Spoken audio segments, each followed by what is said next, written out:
Salut à tous, le journal du foot de ce vendredi 15 janvier. Un bon entraîneur, ça se paye. Selon l'équipe, Maurizio Pochettino serait devenu l'entraîneur le mieux payé de l'histoire du Paris Saint-Germain. Le quotidien sportif s'est procuré le salaire de l'Argentin qui percevrait 525 000 euros net d'impôts chaque mois. Cerise sur le gâteau, cette somme devrait augmenter dès la saison prochaine, comme le prévoit son contrat qui court jusqu'en juin 2022. Avec une saison supplémentaire en option, Pochettino pourrait ainsi percevoir environ 100 000 euros supplémentaires l'an prochain. Et il faut ajouter à cela les primes individuelles et collectives. Les infos et rumeurs du mercato, Dele Alli au PSG, c'est loin d'être gagné. Si l'on en croit le Daily Mail, Tottenham ne souhaiterait pas se séparer de l'international anglais convoité par le club parisien pour un prêt jusqu'en fin de saison avec une éventuelle option d'achat. Les Spurs voudraient finalement conserver un effectif étoffé malgré le faible temps de jeu de Dele Alli. L'OM ne lâche pas Milik. Selon les informations de la Gazette dello Sport, le club marseillais serait revenu à la charge avec une offre de 10 millions d'euros plus 5 millions de bonus, proposition qui se rapprocherait de plus en plus des 18 millions demandés par le club napolitain pour son buteur polonais.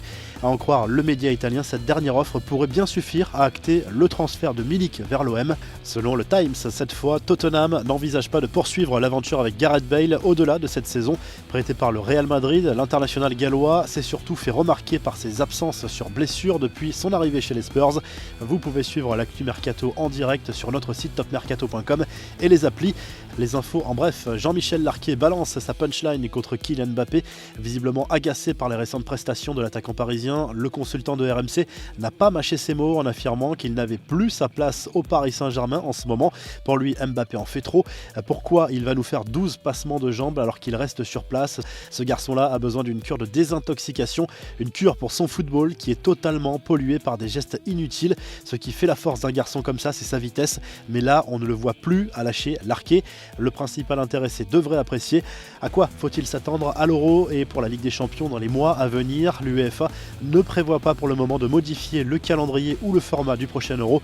L'idée est donc de maintenir l'événement dans 12 villes de 12 pays. Impossible de savoir si la compétition se jouera avec ou sans public dans l'état actuel des choses.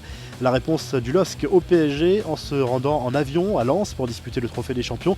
Le PSG s'était attiré de nombreuses critiques sur les réseaux sociaux et alors que le club parisien avait tenté de se défendre en prenant l'exemple de Lille qui se rendait soi-disant à Paris en avion, le club nordiste a voulu rétablir la vérité. Est-ce que les Lillois viennent en bus ou en avion quand ils jouent à Paris? Eh bien oui, les Lillois viennent en bus et même en train chaque année à Paris. Désolé de jeter un froid, mais nous on veille à ne pas réchauffer la planète, a répondu le LOSC sur les réseaux sociaux.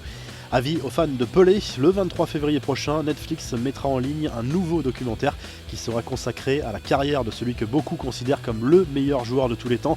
Le film retracera la vie de l'ancien joueur de Santos de 1958 à 1970.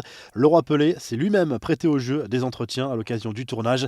La revue de presse direction à l'Espagne où le journal Marca revient sur la défaite du Real Madrid contre l'Athletic Bilbao en demi-finale de la Supercoupe d'Espagne. Le club merengue a payé très cher la bonne première période du club basque qui menait 2-0 à la pause.